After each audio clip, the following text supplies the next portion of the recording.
everyone. It's Debbie Mirza, the author of The Covert Passive Aggressive Narcissist. And today I want to talk to you about 3 stages of healing. I found this in my own life and with my clients and other people I've talked to, the people that I interviewed for the book, people in my meetup group. We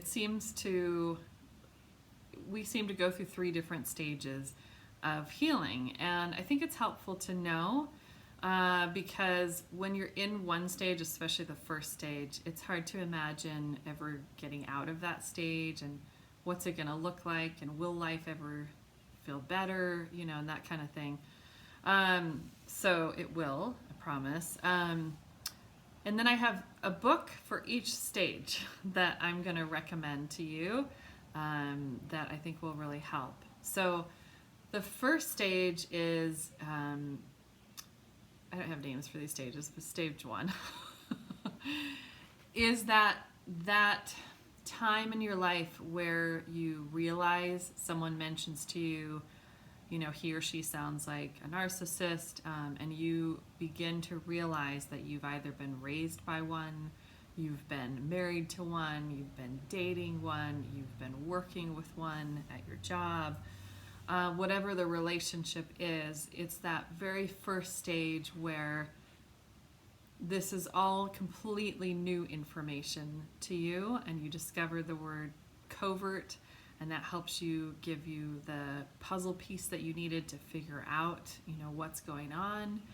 You are a deer caught in headlights, and cognitive dissonance is so exhausting and difficult. When you have 2 competing thoughts in your mind, you thought this person was this way, and now they're behaving really differently, and your eyes are opening as to what you've been through for a very long time. It's a very intense time. It's very painful. It's physically exhausting, emotionally exhausting. You fall apart a lot. And this is the time where you're looking for answers. What is a covert narcissist? What are the different traits to help you understand what's going on? And you're feeling crazy yourself and self-doubting, all over the place. So the book I recommend is the one that I introduced myself to, The Covert Passive Aggressive Narcissist. This is incredibly helpful for that first stage where you're trying to figure things out, because I talk about all the traits. I give lots of stories that are really helpful for you to be able to see, okay, this is what that looks like in real life. And also I have a big chapter on healing at the end. So that's what I recommend for that stage. The second stage is you're now not a deer caught in headlights. You're still dealing with, some PTSD and flashbacks, and you're still trying to figure things out. But you've learned a lot, you've read a lot, you've watched a lot of YouTube videos. And now you're realizing that you want to change the way you treat yourself, because you've been raised by or been with this person for a very long time, and you have not had an experience to what real love is, what it looks like, how it's supposed to feel. So you're wanting to take care of yourself and change that in yourself. For me, I had a trip I went on years ago, and it was during that trip that I realized I had not been a great protector of my heart. I hadn't listened to it. I hadn't honored it. I was not a safe place for myself to live in. I was not the person that I could turn to, and would really listen and respect what I had to say and what I felt. And I realized I needed to become an incredibly safe place to live in. I wanted to change things. I didn't experience safety in different relationships because of the covert narcissism thing. So I ended up doing a lot of exercises and different things I felt led to, and also from my coach training I had years ago. And I really transformed my relationship with myself, which is so crucial in this healing process. So what I did is I wrote this book. It happened because a friend of mine said, you don't live you're not normal, Debbie. You don't live your life in a normal way.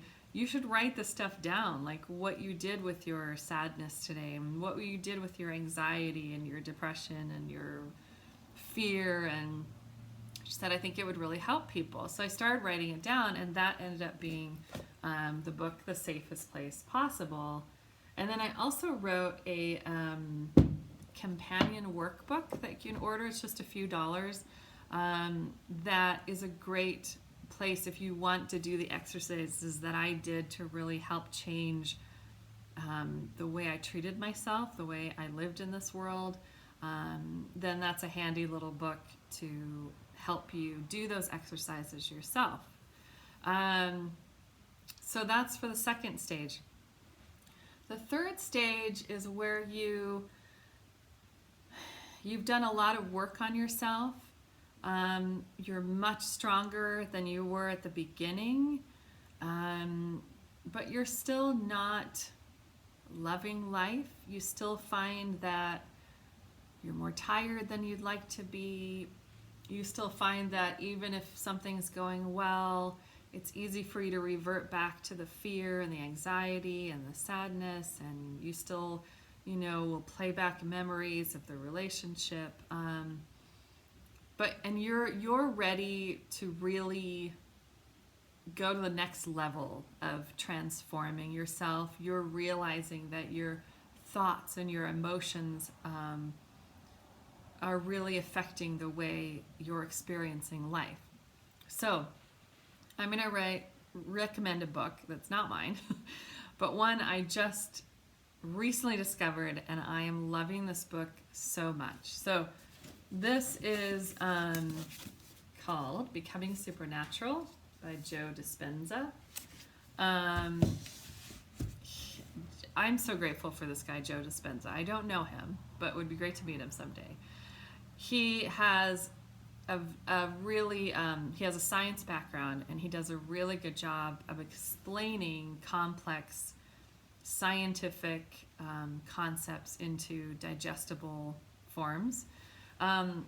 So he walks you through what happens when you experience trauma, which, as you know, when you've been in these relationships, it is consistent trauma that your body's experiencing.